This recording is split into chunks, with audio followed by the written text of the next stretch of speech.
conversa hoje em 9 minutos diz respeito a uma situação que também envolve a reflexão sobre a sociedade e a questão da normalidade. A normalidade, até sociologicamente, é considerada muito uma função estatística. 51% de algo denota normalidade, e aqueles que não se enquadram nesses parâmetros, nesses paradigmas. É a questão, por exemplo, na nossa sociedade, do deficiente. As estimativas que se tem, estatisticamente, de que no Espírito Santo cerca de 1 milhão de pessoas portam algum tipo de deficiência, o que caracterizaria serem portadores de deficiência e um percentual expressivo da sociedade capixaba, quase 30%.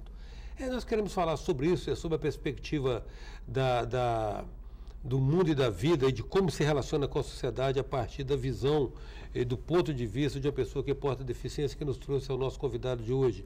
Ele é um professor, ele é um assessor jurídico, professor de bioética, João Estevão Silveira Filho, com quem nós vamos conversar agora. João, você é portador de uma deficiência retinose pigmentar, que envolve um comprometimento da visão, né? E isso te faz também, de uma certa maneira, ser uma pessoa que, por tua experiência pessoal portando a deficiência e também por exercer uma profissão, um ofício ligado a isso, na condição de professor de bioética, fez você buscar ter uma maior familiaridade com o tema, né? Isso mesmo. A retinose ela é uma doença degenerativa e ela acaba que nós tivemos que ter uma capacitação um pouco maior para buscar vivenciar a questão o que é a célula-tronco, de onde nós podemos chegar com isso, e dentro da bioética a gente trabalha um pouquinho esses temas. E essencialmente o que fazer a respeito, né? Exatamente. Essencialmente o que fazer a respeito. Exatamente, né?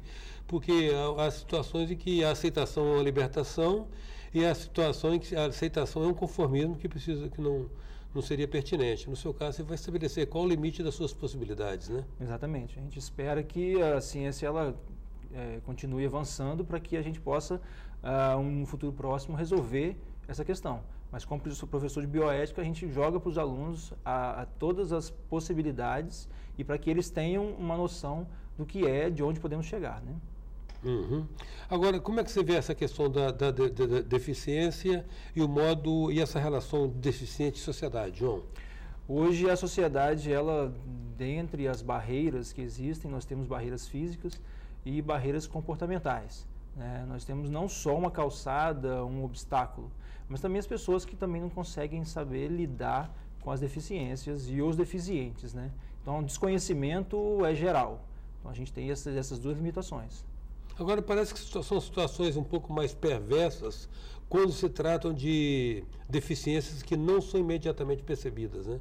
É o meu caso, né? A retinose ela não é uma deficiência tão aparente, né? Porque ela provoca uma baixa visão, não uma perda de visão total, né? Então você tem hoje um cadeirante que você consegue visualizar. Isso. Né? Mas quem tem retinose, você dificilmente. O deficiente visual total usa um óculos, uma guia, né? uma bengala, que você consegue de longe identificar. Agora, o caso de uma retinose, como diversas outras deficiências visuais e auditivas, você não consegue perceber. Então a sociedade teria que entender como lidar com essas pessoas dessa deficiência que não é tão aparente. Então, o que se pode prescrever a partir da sua experiência pessoal, intransferível? Qual seria a maneira mais adequada de haver esse relacionamento? Hoje, a busca pelo conhecimento é muito importante. A sociedade ela teria que buscar um pouco mais, entender as deficiências e vivenciar essas deficiências. Porque você entendendo como um deficiente vive, anda, vai a um banco, vai a um shopping, vai a um lugar público, você criaria uma solução para esse deficiente. Então, a sociedade, entendendo como isso funcionaria, vivenciando essas deficiências, talvez ela pudesse ajudar um pouco mais a nós, deficientes, na nossa qualidade de vida. Ô, João, vamos começar no primeiro plano, que é o plano mais imediato da vida da pessoa, que é a família. Como é que é essa interação familiar? Qual é o papel da família? O que se espera dela? Como que ela deve proceder?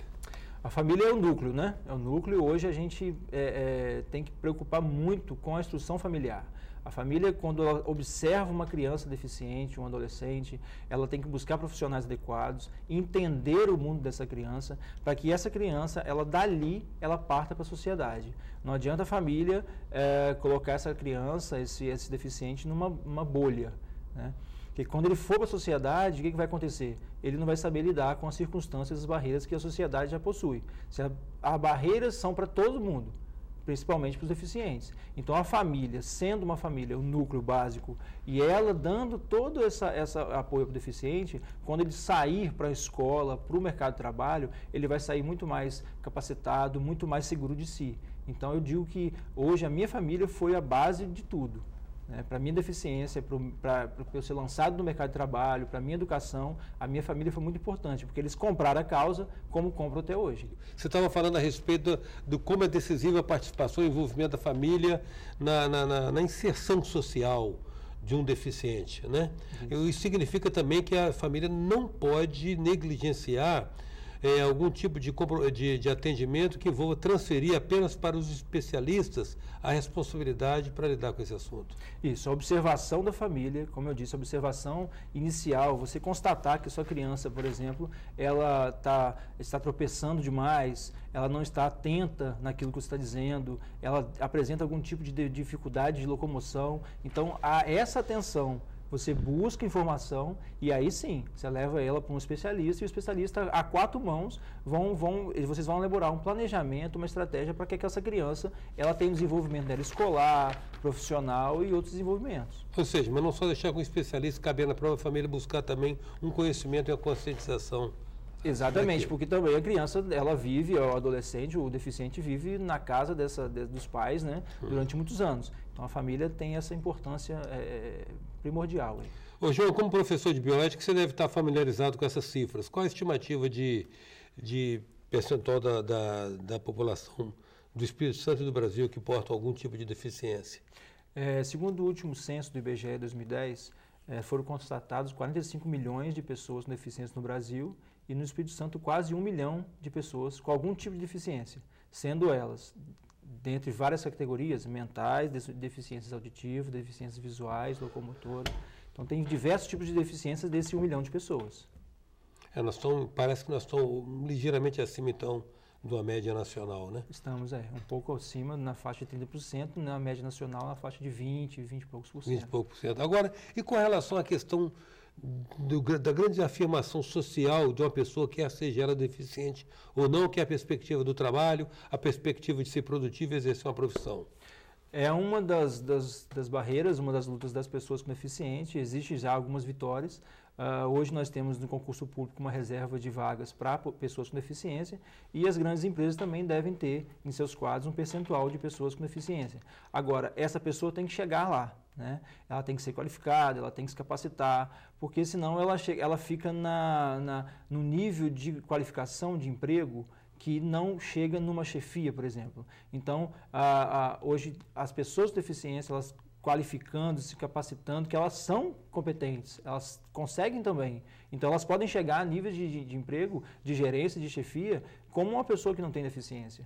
Então, esse é o maior, a luta dos deficientes é chegar lá, é chegar a se qualificar para chegar lá. Mas olha bem, João, claro, com certeza, para cima da condição dela de deficiência vai estar sob avaliação a capacidade dela, né? A capacidade profissional, a capacidade intelectual. Mas é que se a gente tem uma estimativa de quase 30% da nossa população portando alguma deficiência, nossas vias, nossas instalações, nosso setor público está preparado para acolher de cada 10 pessoas, 3 pessoas portando uma deficiência? Infelizmente, ainda não, né? Acontece que eles fazem o conserto das instalações depois que acontece talvez um acidente ou que houve alguma experiência de algum deficiente que teve algum problema. Então, os órgãos públicos, a maioria das empresas, elas não têm uma acessibilidade completa para o deficiente, como eu falei, nem física e nem humana. As pessoas não sabem lidar, como elas não sabem lidar, elas também não sabem estruturar aquele local para uma pessoa com deficiência. Então, elas deveriam buscar na pessoa com deficiência uma orientação, um treinamento para que elas saibam lidar e estruturar um ambiente adequado para as pessoas com deficiência. Há algum protocolo básico, alguma atitude elementar que uma pessoa que trabalha na recepção, que trabalha no acolhimento ao público deveria adotar com as pessoas, prevenindo-se inclusive para o fato da pessoa portar uma deficiência e essa deficiência não ser percebida? A frase básica, né, Eustáquio, seria, o senhor precisa de algum atendimento especial, um atendimento diferenciado? Com essa pergunta, como você falou, se de cada 10 pessoas, 3 são deficientes e que essas 3 pessoas se sintam acolhidas de uma forma especial, isso já modifica totalmente a questão do atendimento dessa pessoa com deficiência. Quer dizer que seria isso, você precisa de um tratamento especial, de um atendimento especial. Isso, a pergunta básica. Né? A partir daí, você vai identificar qual seria o tipo de deficiência, isso aí abre até para um diálogo, e a partir daí a pessoa consegue orientar, direcionar, ajudar da forma que ela consiga. É interessante que essa pessoa também, essa recepção, as pessoas que atendem o público, elas têm um tipo de capacitação, né? Um tipo de treinamento para que elas consigam entender tipos de deficiência, tipos de barreiras dessas deficiências e aí sim conseguir orientar as pessoas da forma adequada. Legal. Agradeço muito, João, a sua presença aqui e os esclarecimentos que você oferece para nós nesse programa. Eu que agradeço, estou sempre à disposição de vocês. Em 9 minutos, a gente contou com a presença do assessor jurídico, professor de bioética, João Estevão Silveira Filho. Até já. Sou passageiro.